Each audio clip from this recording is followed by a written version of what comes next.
ಹಬ್ಬ ನಂಗೆ ಈಗ ಸಮಾಧಾನ ಆಯಿತು. ಅಂತೂ ಇಂತೂ ನಮ್ಮ ಪ್ರೀತಿನ ನಿಮ್ಮ ಹತ್ರ ಹೇಳ್ಕೊಂಡಲ್ಲ, ಹಾಗಾಗಿ ನಮ್ಮ ಮನ್ಸಿನ ಭಾರ ಎಲ್ಲ ಇಳ್ದಂಗೆ ಆಗ್ತಿದೆ ಕಣ್ರಿ. ಹೌದು ರಜೋರೆ, ನಾನು ಇಷ್ಟು ದಿವಸ ಈ ವಿಚಾರನ ಹೇಗೆ ರಜೋರ ಹತ್ರ ಹೇಳೋದು, ನನ್ನ ಬಗ್ಗೆ ಏನು ಅನ್ಕೊಳ್ಳಲ್ಲ ಅಂತ ಇಷ್ಟು ದಿವಸ ಮನಸ್ಸಲ್ಲಿ ಇಟ್ಕೊಂಡು ಬರುತ್ತಿದ್ದೆ. ಈಗೆಲ್ಲ ನಿಮ್ಮ ಹತ್ರ ಹೇಳಿ ನನಗೆ ಈಗ ಸಮಾಧಾನ ಆಗ್ತಿದೆ. ಅಲ್ಲ ಕಣ್ಲ ಅಂತಮ್ಮ, ಅಂತೂ ಇಂತೂ ನಿಮ್ಮ ಪ್ರೀತಿನ ಗಂಗಾವ್ರ ಹತ್ರ ಹೇಳ್ಬಿಟ್ಟೆಲ್ಲ ಬಿಡು. ನಿಮ್ಮಿಂದ ನಮ್ಮೆಲ್ಲರಿಗೂ ಟೆನ್ಷನ್ ಆಗ್ತಿತ್ತು, ಏನು ಮಾಡ್ತಾರೆ ಏನು, ಇವರಿಬ್ರು ಒಬ್ರಿಗೊಬ್ರು ಇಷ್ಟ ಐತೆ ಅಂತ ಯಾರು ಹೇಳ್ತಿಲ್ವಲ್ಲ, ಮುಂದೆ ಏನು ಮಾಡೋದು ಅಂತೆಲ್ಲ ನಾವು ಟೆನ್ಷನ್ ತಗೊಂಡಿದ್ವಿ. ಹೆಂಗೋ ಎಲ್ಲ ಬಗ್ಗೆ ಅರಿತಲ್ಲ, ಅಷ್ಟು ಸಾಕು. ಹೌದು ಕಣೆ ಗಂಗಾ, ನಾನು ಎಷ್ಟೋ ಸತಿ ನಿಂಗೆ ಹೇಳೆ ರಾಜು ಅವ್ರ ಹತ್ರ ನಿನ್ನ ಮನಸ್ಸಲ್ಲಿರೋ ಪ್ರೀತಿನ ಹೇಳೆ ಅಂತ ಹೇಳಿದಾಗಲೂ ನೀನು ಯಾವಾಗಲೂ ಬೇಡ ಬೇಡ ಅಂತ ಅಂತಿದ್ದೆ. ಇವತ್ತು ಎಲ್ಲ ಸಾಲ್ವ್ ಆಯ್ತಲ್ಲ, ಅಷ್ಟು ಸಾಕು ಬಿಡು. ನಾನು ನಿನ್ನೆ ಮೈಸೂರಿಗೆ ಹೋಗ್ತೀನಿ ಅಂತ ಹೊರಟಿದ್ದು ನೋಡಿ, ನಾನು ಎಲ್ಲಿ ಗಂಗಾ ಇನ್ನು ಮುಂದೆ ನಮ್ಮ ಕೈಗೆ ಸಿಗ್ತಾಳೋ ಇಲ್ವೋ ಏನೋ ಅಂತ ಎಷ್ಟು ಟೆನ್ಷನ್ ತಂದಿದ್ದೆ ಗೊತ್ತಾ. ಈಗೆಲ್ಲ ಉಲ್ಟಾ ಆದಂಗೆ ಆಗ್ತಿದೆ. ಹೌದು ಕಣ್ಲ ಅಂತಮ್ಮ, ಈಗೆಲ್ಲ ನಿಮ್ಮ ಮನಸ್ಸಲ್ಲಿರೋ ಪ್ರೀತಿನೇನೋ ಹೇಳ್ಕೊಂಬಿಟ್ರಿ, ಈಗ ಮುಂದೇನು ಮಾಡ್ತೀರಾ? ರಜಾರೆ ಮುಂದೆ ಏನು ಮಾಡ್ತೀರಾ ಹೇಳಿ. ನೀವು ಗಂಗಾವ್ರ ಅಮ್ಮನ ಹತ್ರ ಮದುವೆ ಆಗಿತ್ತೆ ಬೇರೆ ಅಂತ ಹೇಳ್ಬಿಟ್ಟಿದ್ದೀರ. ಜಾಸ್ತಿ ದಿವಸ ಸತ್ಯನ ಬಚ್ಚಿಡೋಕ್ಕಾಗಲ್ಲ ಅಲ್ವಾ. ಒಂದಲ್ಲ ಒಂದು ದಿವಸ ಇಲ್ಲ ನಿಮ್ಮಿಬ್ರು ಮದುವೆ ಆಗಿಲ್ಲ ಅಂತ ಎಲ್ಲರಿಗೂ ಗೊತ್ತಾಗುತ್ತೆ, ಯಾವಾಗೇನು ಮಾಡ್ತೀರಾ? ಹೌದು ಕಣ್ಣ ಅಂತಮ್ಮ, ಜಾಸ್ತಿ ದಿವಸ ಈ ವಿಚಾರನ ಮುಚ್ಚಿಡೋಕ್ಕಾಗಲ್ಲ. ಒಂದಲ್ಲ ಒಂದು ದಿವಸ ಎಲ್ಲ ಸತ್ಯ ಗೊತ್ತಾಗುತ್ತೆ. ಏನು ಮಾಡ್ತೀಯ ನೋಡು.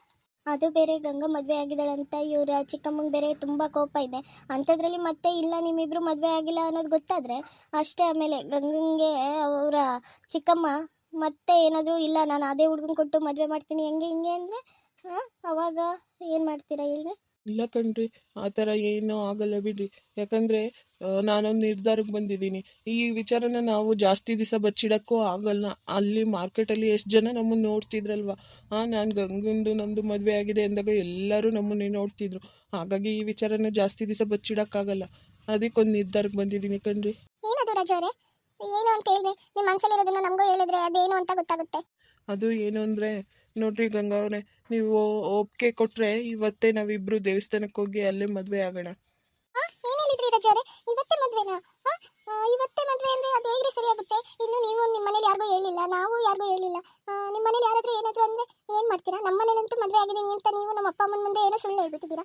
ಆದರೆ ನಿಮ್ಮ ಮನೇಲಿ ಏನಂತ ಉತ್ತರ ಕೊಡ್ತೀರಾ, ಏನಂತ ಹೇಳ್ತೀರಾ? ಫಸ್ಟು ಮದುವೆ ಆಗೋಣ ಕಣ್ರಿ, ಆಮೇಲೆ ಏನು ಮಾಡೋದು, ಯಾವ ರೀತಿ ಹೇಳೋದು ಅಂತ ಆಮೇಲೆ ಡಿಸೈಡ್ ಮಾಡೋಣ. ಯಾಕಂದರೆ ನಾವು ಮುಂಚೆನೇ ಹೋಗಿ ಅವರಿಗೆ ಇಲ್ಲ ನಾವಿಬ್ಬರು ಪ್ರೀತಿಸ್ತಿದ್ದೀವಿ, ನಾವಿಬ್ಬರು ಮದುವೆ ಆಗ್ತೀವಿ ಅಂದರೆ ಅವರೆಲ್ಲ ಬೇಡ ಅಂತಲೇ ಹೇಳೋದು. ಹಾಗಾಗಿಬಿಟ್ಟು ಫಸ್ಟು ನಾವು ಮದುವೆ ಆಗೋಣ, ಆಮೇಲೆ ಮನೆಗೆ ಹೋಗೋಣ, ಆಮೇಲೆ ಮುಂದೆ ಏನಾಗುತ್ತೋ ನೋಡೋಣ.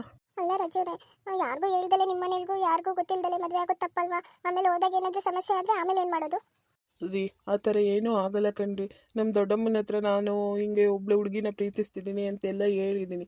ಈಗ ಮದುವೆ ಆಗೋದ್ರೆ ನಮ್ಮ ಅಪ್ಪ ಅಮ್ಮ ಒಪ್ಪಲಿಲ್ಲ ಅಂದರೂ ನಮ್ಮ ದೊಡ್ಡಮ್ಮ ನಮ್ಮ ಸಪೋರ್ಟಿಗೆ ನಿಲ್ಲುತ್ತೆ. ಹಾಗಾಗಿಬಿಟ್ಟು ಏನೂ ಟೆನ್ಷನ್ ತಗೋಬಿಡ್ರಿ, ಎಲ್ಲ ನನ್ನ ಮೇಲೆ ಬಿಡ್ರಿ. ನಿಮ್ಮನ್ನೇ ನಂಬಿದ್ದೀನಿ ರಾಜವ್ರೆ, ಆದರೆ ಏನಾದರೂ ಸಮಸ್ಯೆ ಆದರೆ ಏನು ಮಾಡೋದು, ಭಯ ಅನ್ನೋದಿದ್ದೇ ಇರುತ್ತಲ್ವ ಮನಸ್ಸಲ್ಲಿ. ಹೌದು ಕಣ್ಲ ಅಂತಮ್ಮ, ನಂಗೆ ಯಾಕೋ ನೀನು ತಗೊಂಡಿರೋ ದಿಢೀರ್ ನಿರ್ಧಾರ ಸರಿ ಇಲ್ಲ ಅನಿಸುತ್ತೆ. ಯಾಕಂದರೆ ನಿಮ್ಮ ಅಪ್ಪ ಅಮ್ಮ ನೀನೇನು ಅಷ್ಟಕ್ಕೊಂದು ಪ್ರೀತಿ ಮಾಡ್ತಾರೆ, ಅವ್ರ ಒಪ್ಪಿಗೆ ತಂಡೆ ಮೆಲ್ಲಕ್ಕೆ ಮದುವೆ ಆಗ್ಬೋದಿತ್ತು. ಈಗ ಸಡನ್ನಾಗಿ ಮದುವೆ ಆಗೋದ್ರೆ ಅವ್ರಿಗೂ ಶಾಕ್ ಕೊಟ್ಟಂಗಾಗುತ್ತಲ್ವಾ? ಹೌದು ರಾಜವ್ರೆ, ಗಿರಿ ಹೇಳ್ತಿರೋದು ಸರಿ ಅಂತ ಕಾಣಿಸ್ತಿದೆ ನನಗೆ. ಇಲ್ಲ ಕಡೆ ನಂಗೆ ರಾಜು ಹೇಳ್ತಿರೋದೇ ಸರಿ. ಯಾಕೆ ಹೇಳು, ನಿಮ್ಮ ಅಪ್ಪ ಅಮ್ಮಂಗೆ ಆಲ್ರೆಡಿ ನಿನ್ನ ಮದುವೆ ಆಗಿದೆ ರಾಜು ಜೊತೆ ಅಂತ ತಿಳ್ಕೊಂಡಿರ್ತಾರೆ. ಇನ್ನು ನೀವು ಒಪ್ಪಿಸಿ ಮದುವೆ ಆಗಿ ಮನೆಗೆ ಹೋಗೋ ಅಷ್ಟೊತ್ತಿಗೆ ವರ್ಷಾನ್ಗಟ್ಲೆ ಆಗುತ್ತೆ. ಆಮೇಲೆ ಬೇಡ, ಮದುವೆ ಆಗಿ ಹೋಗ್ರಿ, ಮುಂದೆ ಏನಾಗುತ್ತೋ ನಾವೆಲ್ಲ ಇದೀವೆಲ್ಲ ನೋಡ್ಕೊಳ್ಳೋಣ. ಹೌದು ಕಣ್ರಿ ಗಂಗಾ ಅವರೇ, ನೋಡ್ರಿ ಈ ಥರ ಏನೂ ಆಗಲ್ಲ. ಸ್ವಲ್ಪ ದಿವಸ ಎಲ್ಲರೂ ಕೋಪದಲ್ಲಿ ಇರ್ತಾರೆ, ಆಮೇಲೆ ಎಲ್ಲ ಸರಿ ಹೋಗುತ್ತೆ. ಅಲ್ಲಿವರೆಗೂ ನಾವು ಅಡ್ಜಸ್ಟ್ ಮಾಡ್ಕೋಬೇಕಷ್ಟೇ. ನಮ್ಮ ದೊಡ್ಡಮ್ಮ ಸಪೋರ್ಟ್ ಇದ್ದಾಗ ನೀವೇನು ಹೆದರ್ಬೇಡ್ರಿ ಕಣ್ರಿ, ನಮ್ಮ ದೊಡ್ಡಮ್ಮ ಎಲ್ಲ ನೋಡ್ಕೊಳ್ಳುತ್ತೆ. ಸರಿ ರಾಜ ಅವರೇ, ಆಯ್ತು. ನೋಡ್ರಿ ಇರೋದ ಅವ್ರೆ, ನಮ್ಮ ಗಂಗನ್ನ ಕರ್ಕೊಂಡೋಗಿ ಮದುವೆ ಥರ ರೆಡಿ ಮಾಡ್ಕೊಂಡು ಕರ್ಕೊಂಬರ್ರಿ. ಅಷ್ಟೊತ್ತಿಗೆ ನಾವು ಹೋಗಿ ಎಲ್ಲ ಮದುವೆ ವ್ಯವಸ್ಥೆನ ಮಾಡ್ತೀವಿ. ದೇವಸ್ಥಾನದಲ್ಲಿ ಮದುವೆ ಆಗೋಣಂತೆ. ನಾನು ನನ್ನ ಫ್ರೆಂಡ್ಸಿಗೆಲ್ಲ ಕರಿತೀನಿ.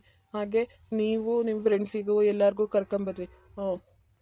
ಈಗ ಸದ್ಯ ಅರ್ಜೆಂಟಿಗೆ ಮದುವೆಗೋಸ್ಕರ ಅಂತ ಒಂದು ಸೀರೆ ತರ್ತೀನಿ, ಅದನ್ನು ತಗೊಂಡ್ಬಂದು ಕೊಡ್ತೀನಿ, ಅದನ್ನೇ ಉಡಿಸಿ ಕರ್ಕೊಂಬರ್ರಿ. ಸರಿ ಆಯಿತು ರಾಜು ಅವರೇ.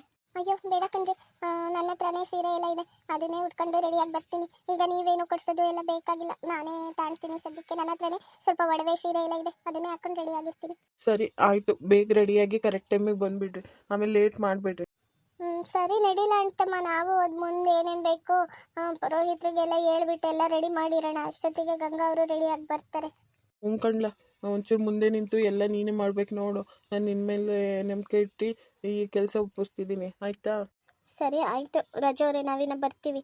ನಾನು ಗಂಗಾ ಇಬ್ಬರು ರೆಡಿಯಾಗಿ ದೇವಸ್ಥಾನಕ್ಕೆ ಬರ್ತೀವಿ. ಸರಿ ರಜಾ ಅವರೇ, ನಾವಿನ್ನ ಬರ್ತೀವಿ. ನೀವು ಬೇಗ ರೆಡಿಯಾಗಿ ಬನ್ನಿ. ಸರಿ ಕಣ್ರಿ, ಆಯಿತು. ನಾವಿನ್ನ ದೇವಸ್ಥಾನದಲ್ಲಿ ಸಿಗೋಣ. ನಡೀಲ ವಸಿ, ಬೇಗ ಬೇಗ ಹೋಗಿ ಎಲ್ಲ ತಯಾರಿ ಮಾಡೋಣ. ಯಾಕೆ ಗಂಗಾ ಈ ಥರ ಸಪ್ಪಗಿದೆಯಾ? ಯಾಕೆ ನಿಂಗೆ ರಾಜಾ ಅವ್ರ ಜೊತೆ ಮದುವೆ ಆಗೋದು ಇಷ್ಟ ಇಲ್ವಾ? ಇಲ್ಲ ಕಣೆ, ರಾಜಾ ಅವ್ರ ಜೊತೆ ಮದುವೆ ಆಗೋದೇನೋ ಇಷ್ಟ. ಆದರೆ ಅವ್ರ ಮನೆಗೆ ಹೋದಾಗ ಅವ್ರ ಅಪ್ಪ ಅಮ್ಮ ಎಲ್ಲರೂ ಏನು ಹೇಳ್ತಾರೋ ಏನೋ ಅಂತ ನಂಗೆ ನೆನೆಸ್ಕೊಂಡ್ರೆ ಭಯ ಆಗ್ತಿದೆ ಕಣೆ. ಹಾಗಾಗ್ಬಿಟ್ಟು ಸಪ್ಪಗಿದೆ ಅಷ್ಟೇ. ನೋಡಿ ಗಂಗಾ, ಈ ಥರ ಚಾನ್ಸ್ ಯಾರಿಗೂ ಸಿಗಲ್ಲ. ನಾವು ಪ್ರೀತಿಸಿದ ಹುಡುಗನೇ ನಮ್ಮ ಜೊತೆ ಮದುವೆ ಆಗ್ತಿದ್ದಾನೆ ಅಂದಾಗ ಖುಷಿನೇ ಬೇರೆ. ಖುಷಿಯಾಗಿರೋ. ಮುಂದೇನಾಗುತ್ತೋ ಆಗಲಿ, ಅದನ್ನು ಬಿಟ್ಟು ಈಗಲೇ ಮುಖ ಸಪ್ಪೆ ಮಾಡ್ಕೊಂಡ್ರೆ ಖುಷಿಯಾಗಿರಿ ಸ್ವಲ್ಪನಾಗೆ. ನೋಡು, ಈ ಥರ ನಗ್ತಾ ಇದ್ರೆ ಎಷ್ಟು ಚೆನ್ನಾಗಿ ಕಾಣ್ತೀಯ ಗೊತ್ತಾ? ಇಷ್ಟು ದಿವಸ ನೀನು ನೋವು ಅನುಭವಿಸಿ ಸಾಕು. ನಂಗೆ ಯಾಕೋ ಮನ್ಸಲ್ಲಿ ಅನ್ನಿಸ್ತಿದೆ ನೀನು ರಾಜರ ಜೊತೆ ಮದುವೆ ಆದರೆ ಹಾಯಾಗಿರ್ತೀಯ ಅಂತ. ಹೌದು ಕಣೆ, ನೀನು ಹೇಳ್ತೀರ ಸರಿನೇ. ಈಗ ಸದ್ಯ ಮದುವೆ ಆಗೋದು ನೋಡೋಣ, ಆಮೇಲೆ ಏನಾಗುತ್ತೋ ಆಗಲಿ ಅಲ್ವಾ? ಅಮ್ಮ, ಸದ್ಯ ನೀನು ಹೆಂಗ ಒಪ್ಕೊಂಡಿಲ್ಲ. ಸರಿ ಬಾ, ಬೇಗ ರೆಡಿಯಾಗಿ ನಮ್ಮ ಆಂಟಿಗೂ ಕರ್ಕೊಂಡು ಹೋಗೋಣ. ಹಾಗೆ ರಮ್ಯಂಗೂ ಫೋನ್ ಮಾಡ್ತೀನಿ. ಎಲ್ಲರೂ ಸೇರ್ಕೊಂಡು ದೇವಸ್ಥಾನಕ್ಕೆ ಹೋಗೋಣ.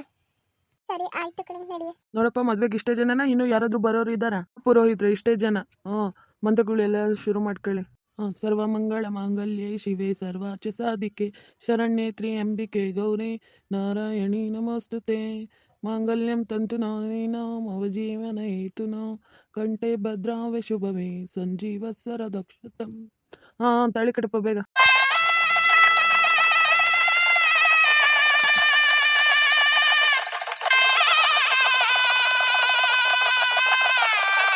ನೋಡಪ್ಪ, ಅಗ್ನಿ ಸಾಕ್ಷಿಯಾಗಿ ಆ ಹುಡ್ಗಿಗೆ ತಾಳಿ ಕಟ್ಟಿದೀಯಾ, ಚೆನ್ನಾಗಿ ನೋಡ್ಕೋಬೇಕು. ಕಂಗ್ರ್ಯಾಚುಲೇಷನ್ ಕಣೆ ಗಂಗಾ.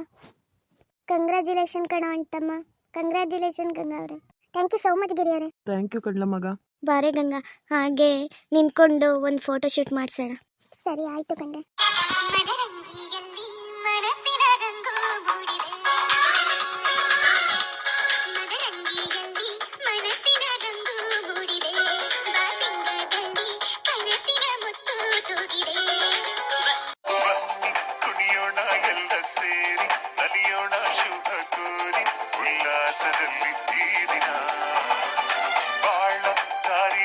ಹೊಸ ಜೋಡಿ ಹೊರಟಿದೆ ಜೊತೆಗೂಡಿ ಎಲ್ಲೆಲ್ಲ